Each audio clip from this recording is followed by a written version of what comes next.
Bismillahirrahmanirrahim. I'm audible. Assalamu alaikum, sir. Yes, sir. Today is the second part of the lecture which I continued last time. This is regarding the connective tissue tumors, and today we are going to discuss those connective tissue tumors that originate from the nerves, nervous tissue, and from the vascular vessels, vascular endothelium. So first, the tumors of nervous tissue. The first tumor which we are going to discuss is a solitary circumscribed neuroma, which clinically resembles a nevus, an intradermal nevus. It will be in a form of a skin-colored nodule. It will be firm, not soft like neurofibroma. So neuroma is different from neurofibroma because neuroma comprises of nerve fibers, while neurofibroma is nerve plus fibrous tissue component. So on histologically, it is a well circumscribed intradermal nodule. You can see this, it is quite circumscribed lesion, and there will be a capsule around the lesion. You can see the capsule on the right side of the lesion. So well circumscribed, well capsulated. If we go to further magnification, the tumor comprises of pale staining spindle cells. These are the pale staining cytoplasm of these spindle cells, which have uniform spindle-shaped nuclei and are arranged in form of fascicles. Fascicles, that is, they are arranged compact and running together in form of cords. These are the fascicles. All the neuroectodermal tissue, especially the nervous tissue, they would stain S100. So whenever there is a doubt whether this tumor has a neuroectodermal origin or muscular origin or fibrous tissue origin, we go for S100 protein stain. The second nerve origin tumor is neurilemmoma or schwannoma. This tumor originates at usually head and neck and limb, and it is in 4th to 5th decade.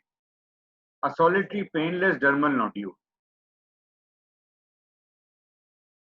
This tumor again is comprising of plum spindle shaped cells, which we saw in a neuroma with wavy nuclei.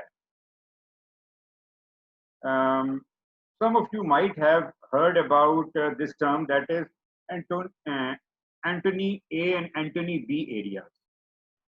Although this is not very important as far as the dermatology trainees are concerned, but since we are discussing this tumor, this is the only characteristic finding that some of the neurolemmomas has Antony A areas and some of them have Antony B areas. So just try to understand what is Antony A and Antony B areas. These are the areas of cellular component of tumor comprising of tightly packed spindle-shaped cells, showing nuclear palisading. They are arranged in a form of a nuclear palisade. So the cellular neurolemmoma is in which the spindle-shaped cells are tightly packed and visible. They are called as Antony A areas. And the Antony A areas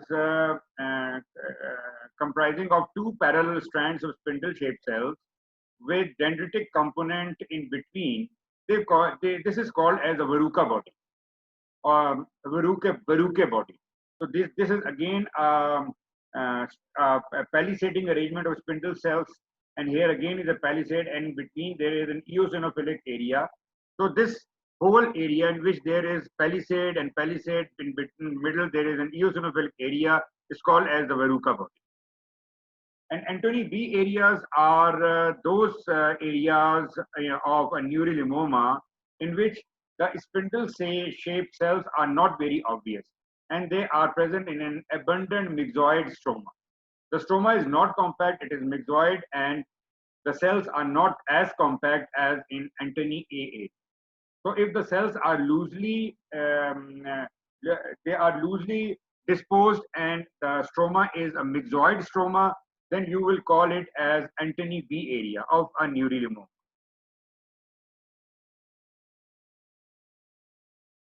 The third nerve tissue tumor is a schwannoma. Schwann cells are again a connective tissue component of nerve fibers which are present at the nerve sheath. These are again the Schwann cells, which are also like neuroectodermal cells. They are S100 pulse. Then the third tumor is a neurofibroma. Neurofibroma is the one tumor which we quite commonly come across and usually associated with a soft nodule which can be pedunculated. And it comes in the differential diagnosis of skin tag or nevus lipomatosis. So this is a pedunculated mass, and multiple in type 1 neurofibromatosis, they are polypoid or sessile papules or plaques are also seen. Then a large neurofibroma is also called as a plexiform neurofibroma. So neurofibroma is typically characterized by loosely disposed spindle-shaped cells having wavy or comma-shaped nuclei and in a loose stroma. It is unencapsulated, unlike neurofibroma. So you can, if you go to a higher magnification, you can see that the stroma is little loose, and the cells are somehow comma shaped, and they are having tapering edges. The nuclei are tapering like fibroblast, but the fibroblast would have straight elongated nuclei. But in neurofibroma, the nuclei are tapered, but the cells are wavy or bent, which we call as the comma-shaped cell. In between this loose stroma, you can see this compact nervous tissue. So this is a nerve trunk which is running in the middle of a neurofibroma. In a nerve trunk or neuroma, the nervous and the spindle-shaped cells are compact, while in neurofibroma, the spindle-shaped cells, they are loosely present in a loose stroma. Mast cells are prominent in neurofibroma, which is a cause of itching in these cases. Sometimes the neurofibroma have a myxoid degeneration.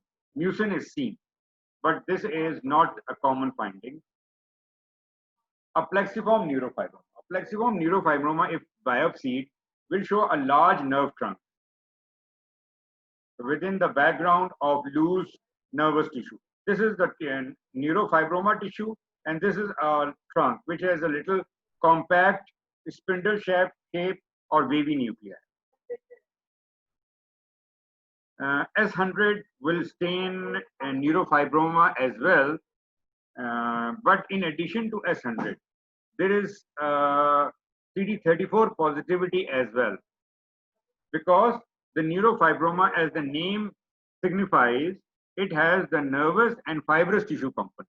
So because of this fibrous tissue component, it also takes up CD34 stain. S100 stain is positive in 30 to 60% of the tumor, while if S100 is performed on a neuroma, it is almost 100% positive.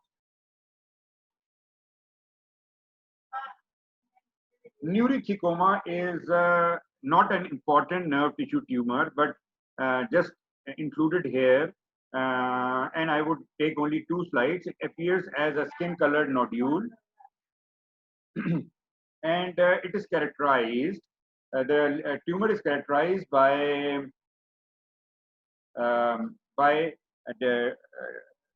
dividing the tumor into various septa by the fibrous tissue, and each of the stroma is comprised of myxoid tissue, and in the myxoid tissue there are spindle-shaped neural cells.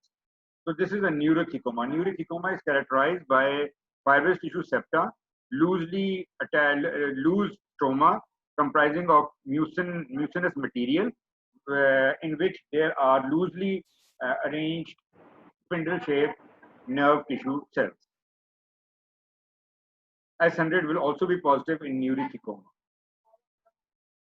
Perineuroma is a neuroectodermal tissue tumor which originates from perineuroma. And it is it closely resembles dermatofibrosarcoma protuberans, but it is better circumscribed and often dumbbell shaped. So it is storiform pattern. If someone asks you of the storiform histology of connective tissue tumors, then in addition to dermatofibroma, you will also name perineuroma. As the tumor, since it originates from the nerve sheath, so it is epithelial membrane antigen positive. It is EMA positive. Rather than S100, it will be EMA positive. Now we are going to discuss some benign and malignant vascular tumors.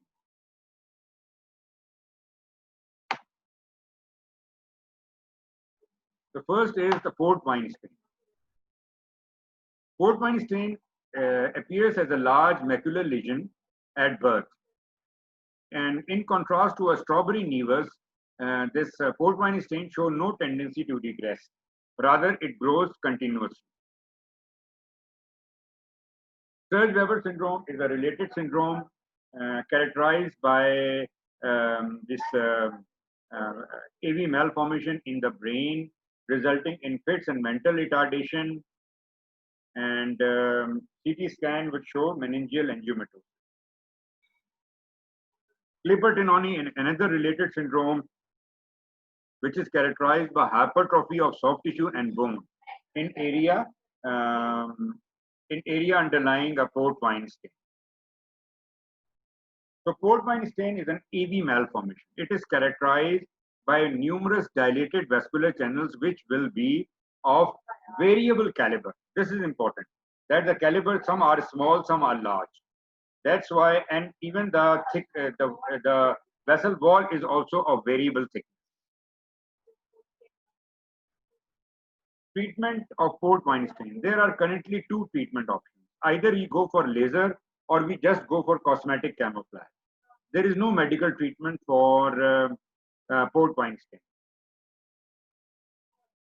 Before starting this pulse dye laser treatment, it is better to test the patient, the baby, boy, if it is done in an early age, because PDL, if anyone has used it, is a laser which induces necrosis of the blood vessels. And by induction of this necrosis, it would result in reduction in size of the lesion. Once we do a PDL session, it will take at least 1 month for the lesions to resolve, for the laser effects to resolve, and a few more months for its complete effect. So the laser sessions are spaced in about 3 to 4 months, and you may require 4 to 6 treatments. And 100% reduction will not be possible. However, as good as 70% improvement is possible in port-wine stain. And the port-wine stain will become lighter in color. Spider nevus, a very commonly occurring nevus characterized by erythematous macule with radiating vessels. It is a cutaneous manifestation of chronic liver disease, thyrotoxicosis, and pregnancy. There is a very simple treatment that you cauterize this central dilated artery, blood vessel. Then angioma serpiginosum. It is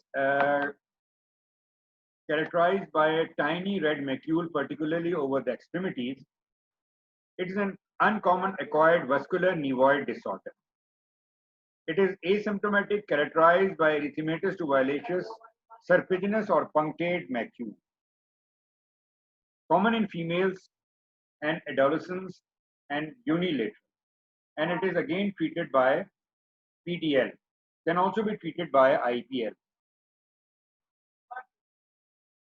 In angioma serpiginosum, there is a localized cluster of thick and dilated capillaries in superficial dermis.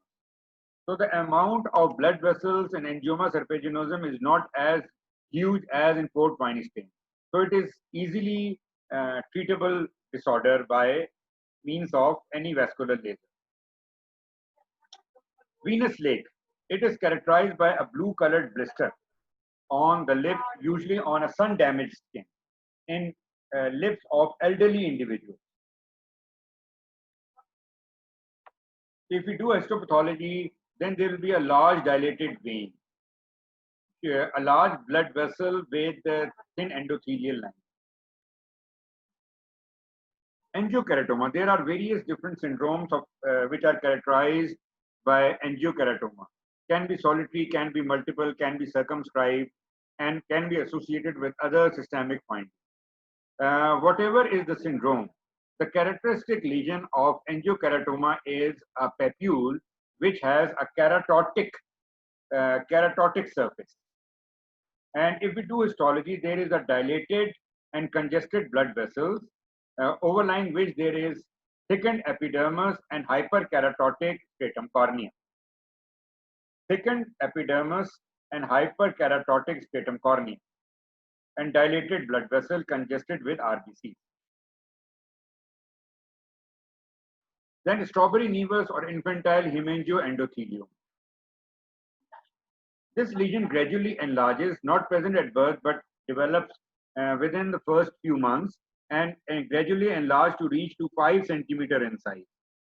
And over a period of many months and years, and then start involuting by itself, self-resolving lesion. Histologically, it is a polypoid growth comprising of multilobulated aggregates of canalized blood vessels. Here there are blood vessels which are lined by plump endothelial cells. These dilated vessels, they are arranged in lobulated manner, but again their sizes are variable. Strawberry nevus is treated by intralesional steroid injection, by topical beta blockers like timolol. We use usually the timolol eye drops for this purpose. Oral propranolol, 1 milligram per kilogram is quite an effective treatment. You have to give it for a prolonged period of time. Blood pressure monitoring of baby is required initially, but it is not a very, serious treatment. Then later in age, it can be treated with PDL, by long pulse, anti-YAG laser, and by IPL. Cavernous hemangioma is a little related to strawberry nevus, but it is a massive lesion which distorts the tissue like nose and cheek. And this tumor goes deep into the dermis and fat. There is a non-lobulated proliferation of numerous thin-walled dilated blood vessels, just like a hemangioma. So in hemangioma, there are numerous thin-walled blood vessels which are congested with RBC. Arteriovenous hemangioma or cirrhoid aneurysm. Not a common lesion, but it is characterized by dilated vascular channels with thick wall. This is the difference. Pyogenic granuloma is another common vascular lesion which we come across very frequently in our OPD. It is characterized by a red, raw, bleeding papule or nodule. very red and moist, ulcerated. Spontaneous regression would not occur and has to be treated. If we do a biopsy, it is a polypoid lesion raised with stretched epidermis on the top, characterized by multiple lobulated small vascular channels. These channels are lined by plump endothelial cells. Treated by usually electrocautery. Don't go for CO2 laser because CO2 laser is not good in cauterizing the vessels. It is a bleedy tumor. So it's better to go for cautery and can be done treated by curettage and cauterizing the base of the lesion. Sir इसके लिए हम isotonic saline भी use कर सकते हैं? Isotonic saline किसी भी vascular tumour में यूज कर सकते हैं एज अ स्क्लेरोजिंग एजेंट, लेकिन एक दफा में वो ट्यूमर ठीक नहीं होगा. तो why to waste a treatment जो एक on such a tumor which can easily be treated by electrocautery, and electrocautery is present in almost every unit. So this is a very easy treatment. So why wasting your time with isotonic saline? Can be tried in other hemangiomas. Yes, sir. Thank you, sir.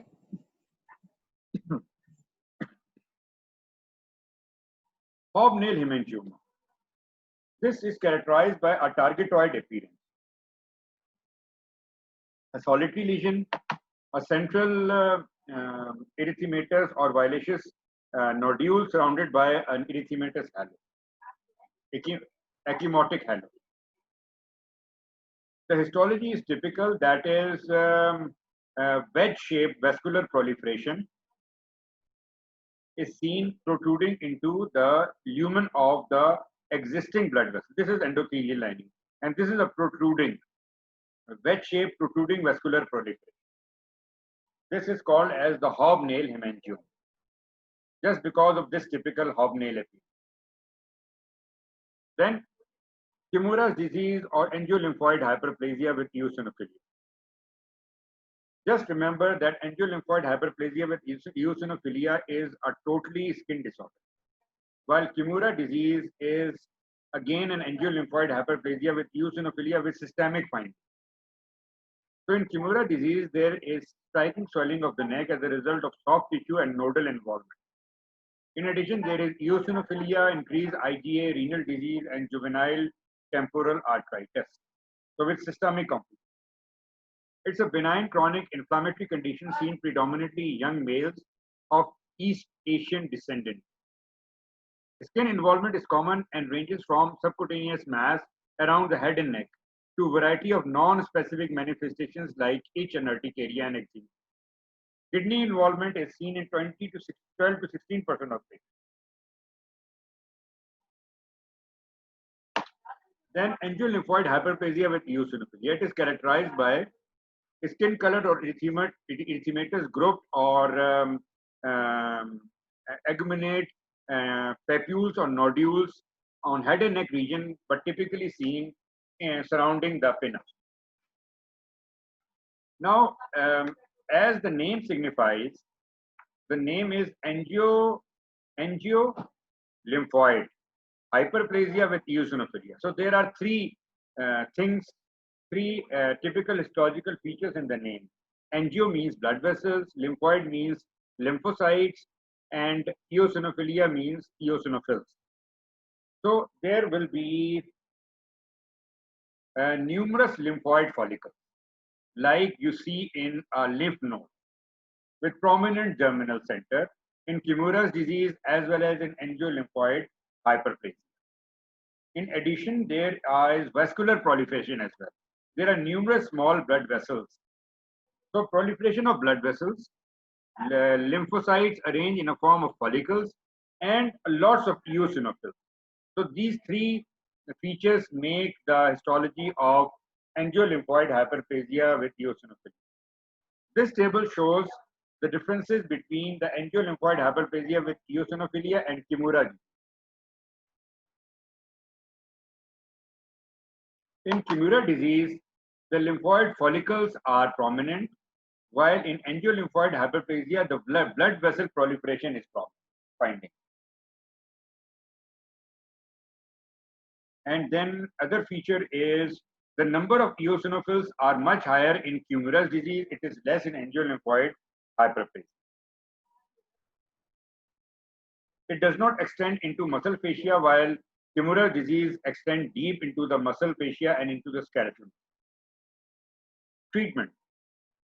Kimura disease is a chronic relapsing course. There is no effective treatment available, but options include localized radiotherapy, local excision of affected tissue, corticosteroid, cyclosporin, and low-dose imatinib mesylate. As far as angiolymphoid hyperplasia is concerned, since it is a localized disease to the skin, we resort to the local destructive treatment, including cryotherapy and carbon dioxide laser. Kaposi sarcoma is a very important vascular tumor. It's a low-grade or intermediate-grade vascular malignancy. Human herpes virus 8 is found in all lesions of Kaposi sarcoma. Serological evidence of infection is found before the development of the tumor. Serological evidence of human herpes virus 8. There are 4 distinct types of Kaposi sarcoma. The classical AIDS-related, immunosuppression associated, and African or endemic type. The classical Kaposi sarcoma is seen in elderly. Distal extremities are involved, and Mediterranean or Jewish population. There is no internal or mucosal lesions. In AIDS-related Kaposi sarcoma, seen mainly in young adults, mostly males, and have been considered as AIDS-defining diagnosis in patients with low CD4 count and high viral loads. It disseminates widely and proves fatal. Both skin and mucosa are involved in AIDS-related Kaposi sarcoma. In immunosuppression-associated Kaposi sarcoma, it is an indolent, slowly growing, and sometimes regress after stopping immunosuppressive therapy. In African or endemic type, indolent in middle ages and fatal in young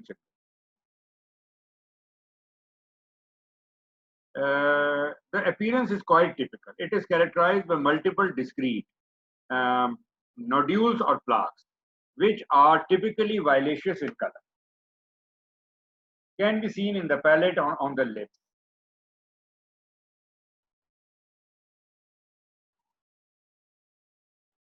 So this is the patch stage of early stage or patch stage of Kaposi sarcoma.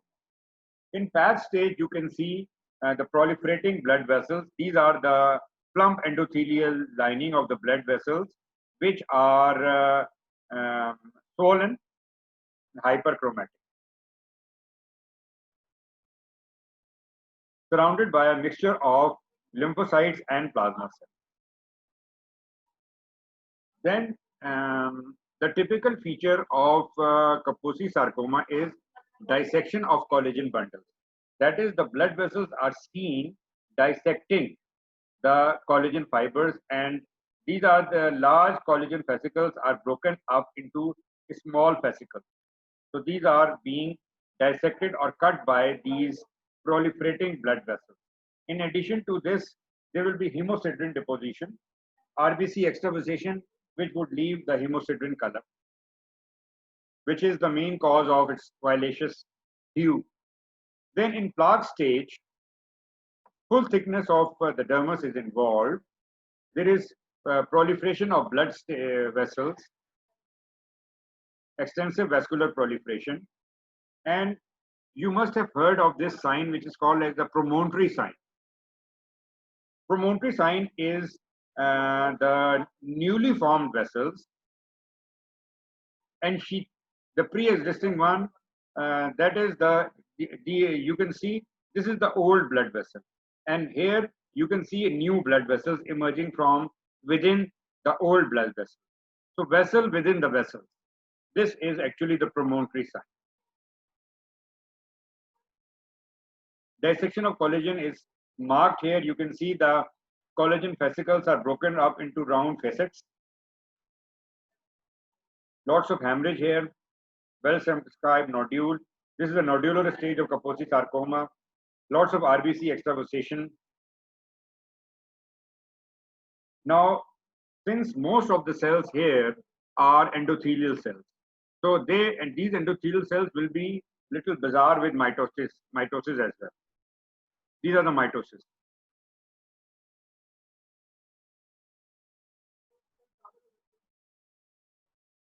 These spindle cells expressed CD34 and 31. If you are in doubt, then this CD31 and 34 are the vascular markers.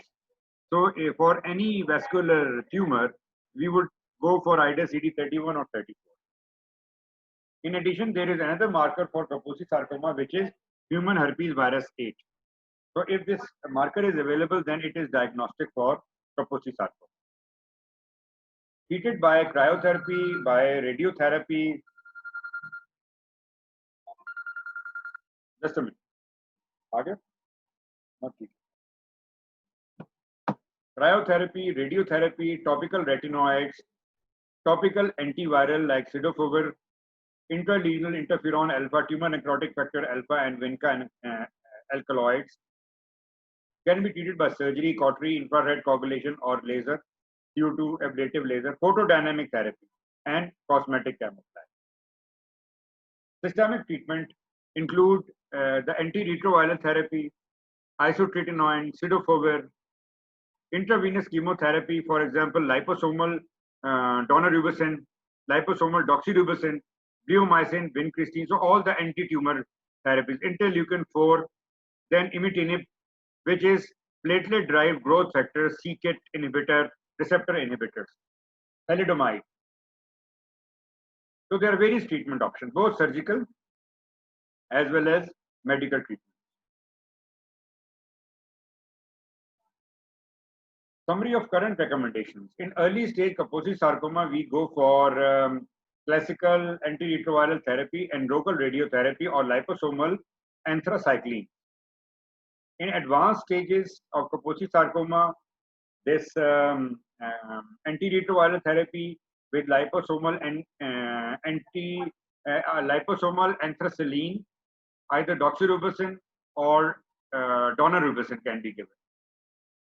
In anthracycline refractory Kaposi sarcoma, art with paclitaxel or interferon and tumor necrotic factor alpha. And tumor necrotic factor alpha and interferon can be given. Angiosarcoma.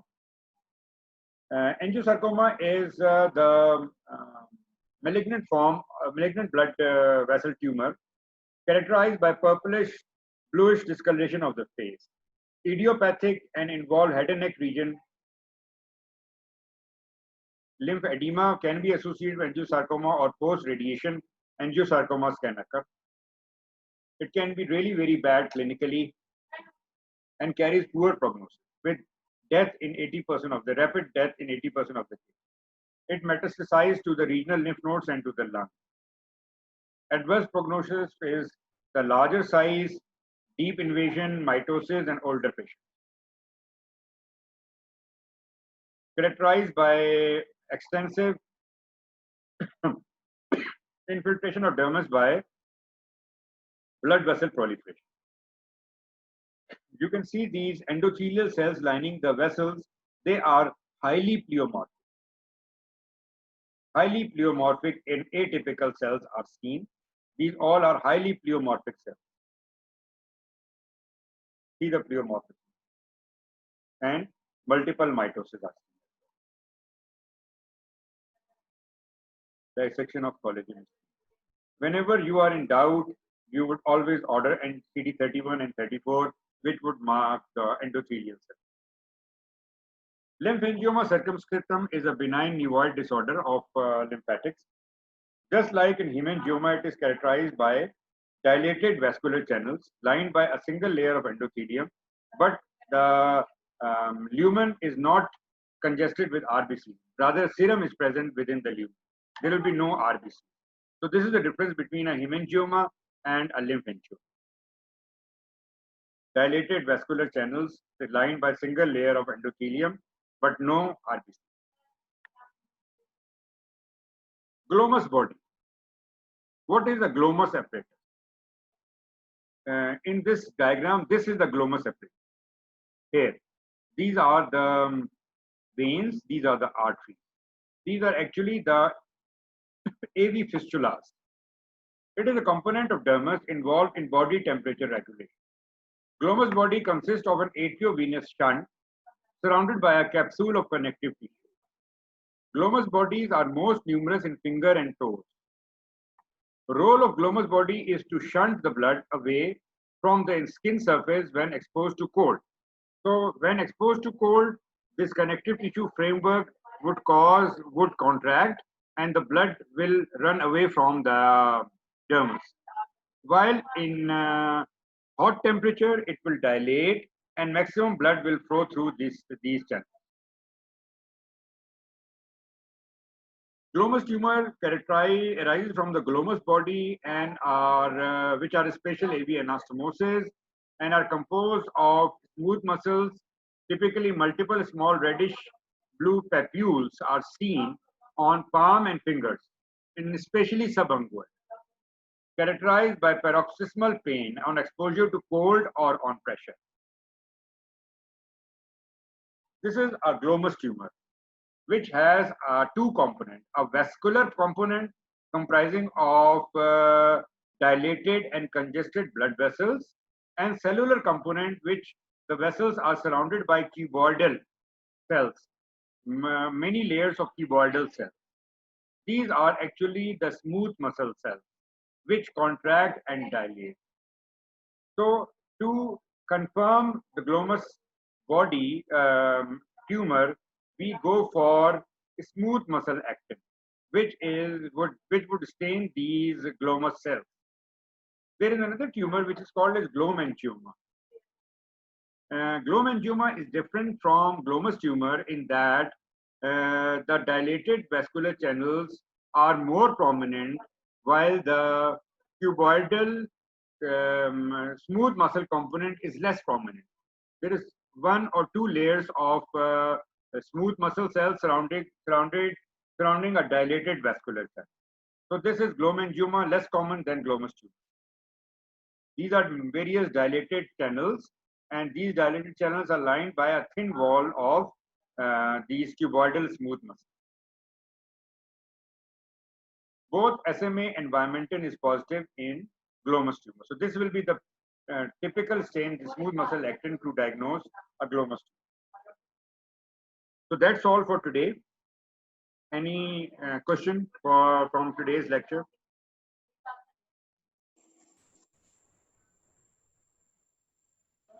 No, sir. चलो ठीक है. ये जो tumours आपको मैंने पढ़ाए वो tumours important हैं, इसके अलावा और कुछ करने की जरूरत नहीं. इनको ही तैयार कर ले तो ये चैप्टर आपका कनेक्टिव टिश्यू ट्यूमर का चैप्टर तैयार हो जाए. ठीक है, चलो, थैंक यू वेरी मच.